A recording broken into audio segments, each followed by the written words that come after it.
విజయనగరం జిల్లా రాజాం నియోజకవర్గం వైసీపీ నేతలు తిరుపతి లడ్డూ వివాదంపై పాప ప్రక్షాళన నిర్వహించారు.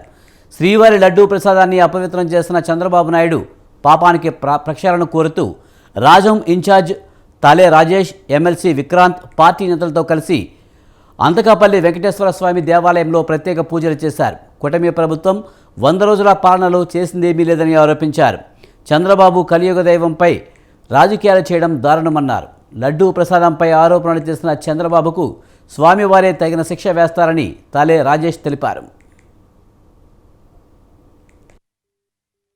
నిర్విరామంగా చైర్మన్గా వ్యవహరించినటువంటి సుబ్బారెడ్డి గారిని మరి అగౌరవపరిచే విధంగా చేసినటువంటి ప్రక్రియ. ఎందుకంటే సుబ్బారెడ్డి గారు మీరు చాలా సందర్భాల్లో ఎస్విబిసి ఛానల్లో చూసి ఉంటారు. అనేక సందర్భాల్లో సుబ్బారెడ్డి గారి తాలూకా సతీమణి ఆమె అనేక సందర్భాల్లోన కొన్ని ఆధ్యాత్మిక కార్యక్రమాల్లో పాల్గొనడం, అలాగే నేను ఎన్నో సందర్భాల్లోనూ చూశాను.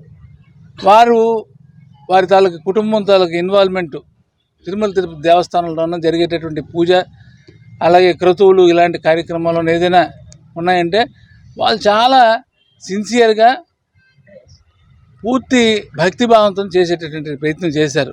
అటువంటి వ్యక్తుల్ని మనం తప్పు పట్టడం అన్నది చాలా బాధాకరం. ఏది ఏమైనప్పటికీ కూడా ఇది కలికాలం, కలియుగం.